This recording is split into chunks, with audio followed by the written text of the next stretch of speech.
चलो दिल्ली लगातार आप देख रहे हैं और हम अभय सिंह चौटाला एनएलडी के जो प्रत्याशी हैं कुरुक्षेत्र लोकसभा से, कुरुक्षेत्र की जंग जो लड़ रहे हैं, ये कैथल में लगातार अपना चुनाव प्रचार कर रहे हैं और अब यहां वो पहुंचने वाले हैं। जाखोली ये गांव है जहां कार्यकर्ता उनका स्वागत करने के लिए तैयारी कर रहे हैं। कुछ ही देर में यहां के लोगों से वो क्या भरोसा देंगे, क्या बातें कहेंगे, वो बात तो आपको सुन गाएंगे। इस साथ ही कि उनकी जो दावेदारी है यहाँ वो कितनी मजबूत है। चलो दिल्ली, यहाँ की जनता उन्हें दिल्ली भेज पाएगी या नहीं, ये भी साफ होगा। जो स्टैटिक्स थे, जो इनकी नीतियां थी, उनका बिल्कुल भी अनुसरण नहीं हो रहा है। तो चुनावी माहौल है, रात भर चलता है चुनाव का प्रचार और किस तरह से, खासकर हम कुरुक्षेत्र लोकसभा की तस्वीर आपको दिखा रहे हैं। अभय सिंह चौटाला का यहाँ कार्यक्रम होने वाला है, उनके समर्थक यहाँ आए हुए हैं।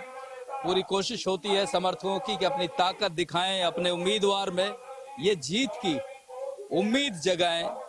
हमारे साथ ये गांव के लोग मौजूद हैं। अभय सिंह चौटाला क्यों संसद में जाएं, ये बताइए आप। क्योंकि ये किसानों की आवाज उठा सकता है, जैसे देवीलाल किसानों की आवाज उठाया करता, ऐसे इसी तरह ही किसानों की आवाज भाई अभय चौटाला उठा सकता है। किसानों की बात, गरीबों की, मजदूरों की, और कोई आदमी है ही नहीं है इसके मुकाबले में। तो आपको कैसे लगता है कि अभय सिंह चौटाला जीतेंगे यहाँ से? जीतेंगे क्या था जीतेंगे पागल है। नहीं मतलब कैसे, कितनी वोटों से जीतेंगे? बढ़िया वोट जीतेंगे। मेरे तो खड़े दो। आप बताइए, अभय सिंह चौटाला को वोट यहाँ से कितने मतों से आप लोग जिताने वाले हैं? बताओ, जिताने वाले तो थे, इनका घर खराब हो गया। इसका जनता देवीलाल गले जुड़ी थी तो सौदा इब रह गया यू कल्ला, समझा? तो जीत जाएगा। मैं तो कहना नहीं अब बात। अरे जितानता ही नहीं आए, जितानते ही नहीं आ रहे हो क्या? अरे माँ मैं तो दे देंगे, सारी पब्लिक तो कौन लगती गल है, सारी ना लगती। हाँ हाँ, हम तो दे सका वोट, हमारा तो पुराना काम है यू। दूर देवीलाल गरीब लोगों को देने लग रहे थे। अच्छा, अभय चौटाला जो और उम्मीदवार हैं उनसे कैसे अलग दिखते हैं आपको, क्यों अलग लगते हैं? ये एक कर्मठ और दुधारू नेता है, किसानों का समर्थक है। किसानों का इसने बहुत समर्थन किया है। वहाँ दिल्ली प्रदर्शन में जाकर के इस्तीफा देने वाला, उनके समर्थन में खड़े होना अकेला आदमी है, तो इसलिए हमें पसंद करते हैं इसको। तो कितनी उम्मीद है, कितनी वोटों से जीतेंगे? यहाँ के लोगों में क्या, खासकर आप लोग क्या सोचते हैं कि अभय सिंह चौटाला को जीतना चाहिए, क्यों जीतना चाहिए? जीतना तो इसलिए चाहिए जी, जो किसानों का साथ दिया इसने दिल्ली में, इस करके जीतना चाहिए। हम तो इसके साथ ही हैं और इसका पूरा समर्थन करेंगे, वोटिंग पूरी करेंगे, ड्यूटी पूरी देंगे इसके बारे में। तो लगातार यहाँ क्योंकि समर्थक हैं और ये एक उत्सव जो लोकतंत्र का उत्सव है, इसमें आप देख सकते हैं कि समर्थकों का जो जोश उत्साह है, लगातार चाहे वो माइक से आवाज आ रही हो या लोग अपने गीत से, अपने गानों से अपनी पार्टी का, अपने लोगों का और खासकर अपने उम्मीदवार का उत्साह बढ़ाने की कोशिश करते हैं। ये वो तस्वीरें हैं और यहाँ ये कोशिश पूरी तरह से कि अभय सिंह चौटाला को इस मुकाबले में एक मजबूत उम्मीदवार के तौर पर, एक दिल्ली भेजने के तौर पर पूरी कोशिश यहाँ के उनके समर्थकों की है।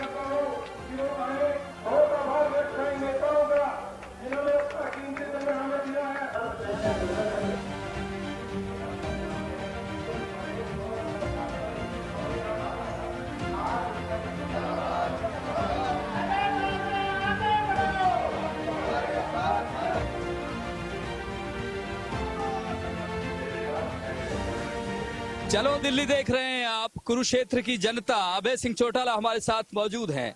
क्या रिस्पॉन्स आ रहा है? कैथल में हमने देखा लोग बहुत उत्साह है। दिल्ली भेजेंगे आपको। रात के 8 बज गए। मेरी 6 बजे की सभा थी है जिससे अभी आया हूं। आपने देखा था गांव की सभाएं, और गांव की सभा में 2 से 2.5 हजार लोग थे।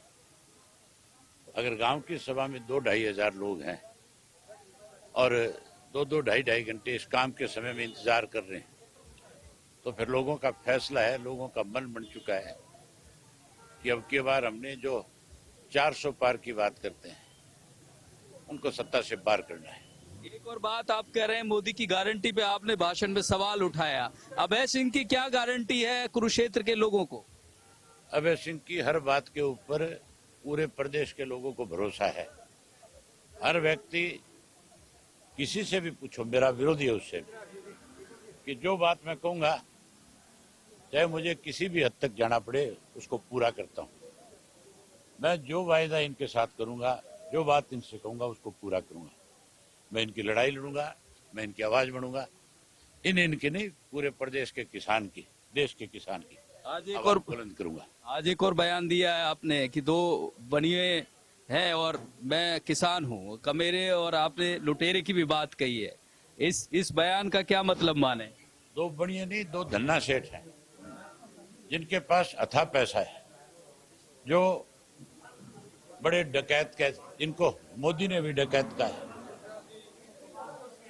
चौधरी देवीलाल ने हमेशा एक बात कही, इस देश में 2 जमात है, एक लुटेरों की और एक कमेरों की। ये लुटेरे लोग हैं, ये तो बैंक का पैसा भी खा जाते हैं। इन्होंने हमेशा लोगों की गाड़ी खून पसीने की कमाई को लूटने का काम किया।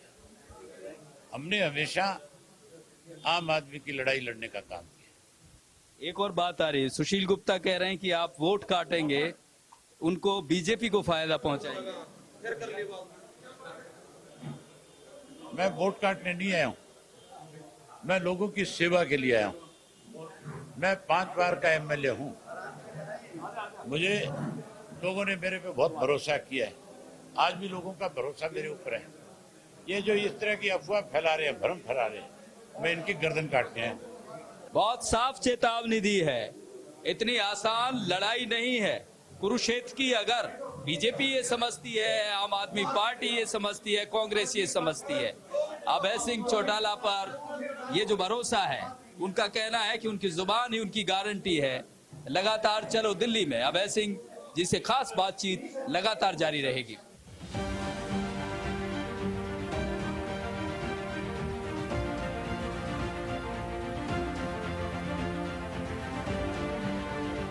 तो लगातार लोगों के हुजूम से चलते हुए अब लगभग 10 बज चुके हैं और अभय सिंह जी कार्यकर्ताओं से, लोगों से मिलते हुए पूरे कुरुक्षेत्र की जनता, खासकर कैथल के गांव में आज रहे।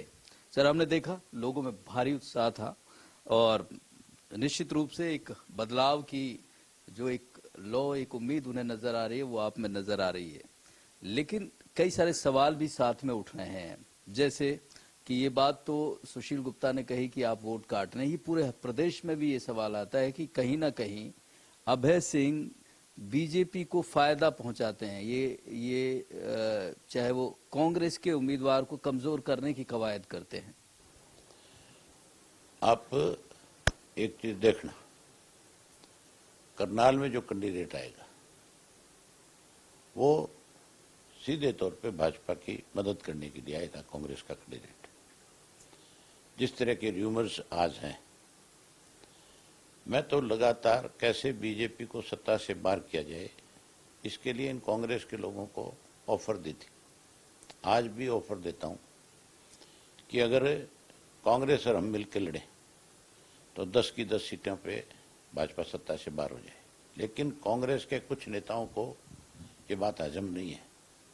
उनको ये गलतफहमी है या उनको इस बात का डर है कि अगर कहीं हम समझौते, सीधा नाम ही ले दीजिए ना। नहीं, क्यों, कोई जरूरत नहीं है, सब समझते हैं लोग। जो भाजपा से मिले हुए उन लोगों को इस बात की तकलीफ है कि अगर मिल गए तो भाजपा साफ हो जाएगी, और भाजपा अगर साफ होगी तो कल को तुम लोगों के सामने मुश्किल खड़ी कर देगी। ईडी को लेकर के, सीबीआई को लेकर के एजेंसियों से डरे हुए हैं। इसीलिए लगातार इस किस्म का प्रचार भूपेंद्र सिंह हुड्डा कर रहे हैं और करवा रहे हैं कि अभय सिंह तो वोट काटने के लिए। उस हुड्डा से ये पूछो भी तेरी क्या बुकत और औकात थी? हमारा तो जो राजनीतिक कैरियर रहा है उसके सामने तो तुम कहीं खड़े नहीं हो सकते। मेरा तो ग्रैंडफादर जो है देश का डिप्टी प्राइम मिनिस्टर है, उसने देश के प्राइम मिनिस्टर बनाए, उसने तो कांग्रेस को सत्ता से कई बार किया है। वो तो हरियाणा प्रदेश के अनेक बार चीफ मिनिस्टर हैं, मेरे फादर अनेक बार चीफ मिनिस्टर हैं, मैं 5 बार का विधायक हूँ। मेरी आज तक की कोई एक भी ऐसी बताएं कि मैंने भाजपा के साथ हाथ मिलाया। मैंने कभी भी भाजपा के साथ हाथ नहीं मिलाया। मैं उस दिन से एक फैसला ले लिया था जिस दिन भारतीय जनता पार्टी ने हमारी पार्टी को तोड़ने का काम किया था। मैंने तभी से फैसला ले लिया कि किसी के साथ जा सकते हैं लेकिन भारतीय जनता पार्टी के साथ कभी हाथ नहीं मिलाएंगे, कभी भी नहीं जाएंगे। दिल्ली कुरुक्षेत्र की जनता पहुंचा देती है और फिर ऐसा मौका आ जाता है कि मोदी जी का समर्थन करना पड़े। क्यों करना पड़े? किस लिए करना पड़े? देश में मजबूत सरकार चलाने की। कौन सी मजबूत सरकार? अगर मेरी वजह से मोदी की सरकार जाएगी तो मैं पहला आदमी हूंगा जो मोदी के खिलाफ खड़ा हो जाऊंगा। एक और बात, ये लगातार जिस तरह से आप दिग्विजय, दुष्यंत, इनकी तरफ से बयान आ रहे हैं कि क्यों ना फिर वो चीज वापस क्यों नहीं हो जाए, परिवार एक क्यों ना हो जाए, दिक्कत कहाँ है? उनसे पूछो तुम्हें छोड़ करके क्यों गए थे, अब किस लिए इस बात के तरले मार रहे हो? 4.5 साल जब तुम मलाई चाट रहे थे तब तुमने कभी इस बात का जिक्र नहीं किया।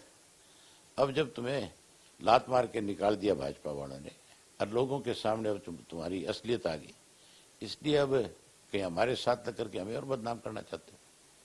चौधरी ओम प्रकाश चौटाला ने बड़े साफ शब्दों में ये कहा था कि मैं गद्दार और देशद्रोही 2 लोगों को कभी माफ नहीं कर सकता।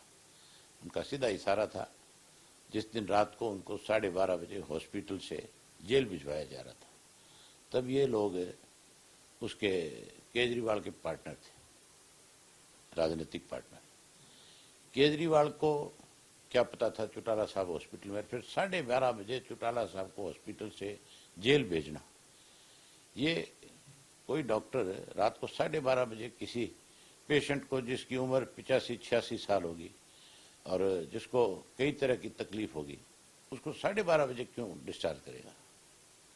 इन्होंने रात को 12:30 बजे डिस्चार्ज करवाया और चौटाला साहब ने जाते हुए मीडिया को कहा, ये कोई मतलब छोटी बात नहीं थी।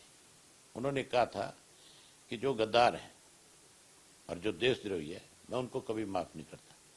जब उन्होंने साफ शब्दों में कह दिया कि तुम माफी के लायक हो ही नहीं, फिर रोज क्यों बिना मतलब की इस तरह की बातें कह करके? ये सिर्फ इसलिए कह रहे हैं आज की डेट में कि जो कोई छोटा मोटा आज इनके साथ बचा हुआ है उसको रोकना चाहते हैं। अब मतदाता इनके साथ नहीं बचा। आपने देखा नहीं, जिस कॉन्स्टिट्यूंसी में आज मैं वोट मांगने जा रहा था, आपने उस कॉन्स्टिट्यूंसी में मेरे साथ गए हो। इनका कैंडिडेट 37,000 वोट लेकर के गया था। हमारा जो कैंडिडेट था उसको तो 2,000 वोट भी नहीं मिले। ये हालत थी उस वक्त, क्योंकि हमारा सारा मतदाता जो है कहीं ना कहीं इनके बहकावे में आ गया था। उन्होंने ये समझ लिया था ये चौधरी देवीलाल का दूसरा रूप है। लेकिन आज तो सारी चीजें सामने आ गई। आज उनकी हालत ऐसी होगी कि वो अगर कहीं कैंडिडेट खड़ा करेंगे, कहीं वो चुनाव लड़ेंगे, तो जो 17% वोट की बात करते थे वो -7 पे आ जाएंगे। ऐसी हालत है। अब वो अपना उस किसी तरह से उसको बचाना चाहते हैं। तो कोई सूरत नहीं बनती है। नहीं, मतलब ही नहीं हो सकता, किसी कीमत पे भी नहीं, पॉसिबल ही नहीं है। एक और बात, ये जिस तरह से अरविंद केजरीवाल का जेल में जाना और ईडी, सीबीआई, ये सब सारी चीजें, इनको आप किस तरह से देखते हैं? चौधरी ओम प्रकाश चौटाला को रात को 12:30 बजे जेल से कोई अस्पताल से कोई जेल भेजे और आप ये चाहो कि मैं उसकी बढ़ाई करूं, ये कैसे संभव हो सकता है? इसने संविधान की परवाह नहीं करी। जब इसको नोटिस दिए ईडी ने, क्यों नहीं गया? जाना चाहिए था कि नहीं जाना चाहिए था?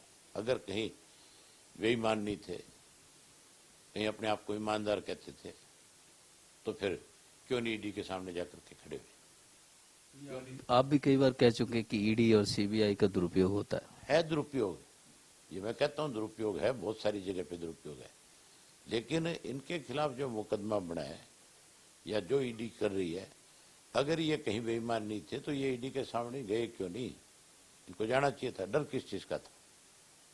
कल को ईडी अगर मुझे नोटिस करे, चाहे गलत करे वो, चाहे मुझे फंसाने के लिए करे, अगर नोटिस करेगी तो मेरा जाना बनता है कि नहीं बनता है? मैं बाहर आकर के प्रेस में क्या कहूँ या मैं जाने से पहले क्या कहूँ, मैं अपनी क्या सफाई दूँ, एक अलग बात है।